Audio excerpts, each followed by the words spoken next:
Assalamualaikum warahmatullahi wabarakatuh. Perkenalkan, nama saya Delili Susakira. Saya siswa SMP Negeri 2 Kendari dari kelas 8H.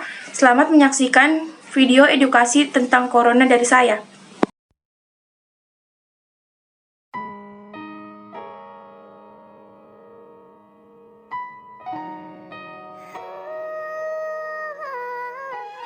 Saya mau tanya tentang tugas yang dikasih sama guruku.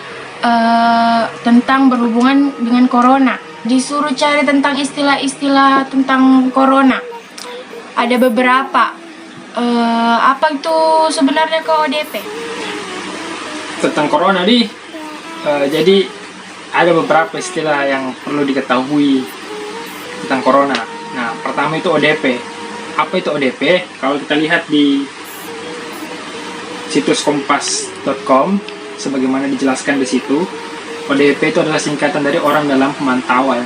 Nah, siapa saja orang dalam pemantauan itu? Mereka orang-orang yang kemudian pernah berkunjung dari suatu daerah yang merupakan daerah wabah dari corona tersebut, atau kita istilahkan zona merah. Misal orang-orang dari Cina pada saat awal-awal wabah.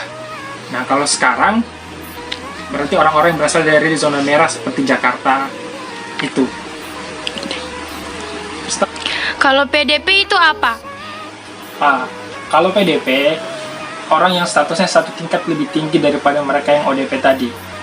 Artinya mereka yang menunjukkan gejala-gejala terkait dengan corona ini. Atau istilahnya pasien dalam pengawasan. Itu disebut dengan PDP. Mengalami gejala batuk, pilek, demam tinggi, itu masuk PDP. Sekalipun mereka belum dinyatakan positif kena corona. Seperti itu. Nah, pertanyaan selanjutnya, Kak. Apa itu istilah epidemi? Nah, epidemi itu ketika suatu penyakit menjangkit sekelompok orang dalam satu lingkungan tertentu. Artinya dia tidak menyebar luas, hanya berada di lingkungan tertentu saja. Skalanya jauh lebih kecil. Itu disebut suatu penyakit disebut sebagai penyakit epidemi. Misal, demam berdarah yang terjadi belakangan ini juga hanya terjadi di segelintir tempat di Indonesia, tidak menyampai ke seluruh bagian daripada Indonesia, sehingga masih masuk kategori epidemi seperti itu. Satu lagi, Kak, pertanyaan terakhir. Apa itu pandemi? Pandemi?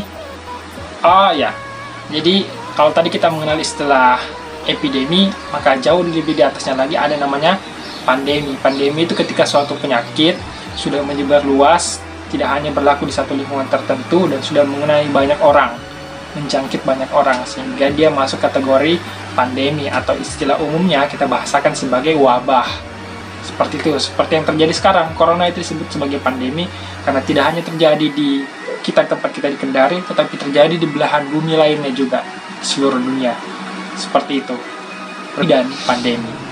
Masih ada pertanyaan lain? Jadi cukup itu, tidak ada pertanyaan lagi yang lain? Nggak ada, Mika. Yakin? Yakin. Nah, kalau sudah paham, tuliskan itu PR-mu, kumpul cepat. Kalau masih pertanyaan lagi nanti tanyakan sama kakak, nah. Oke. Kak, kenapa pakai masker dalam rumah, Ji?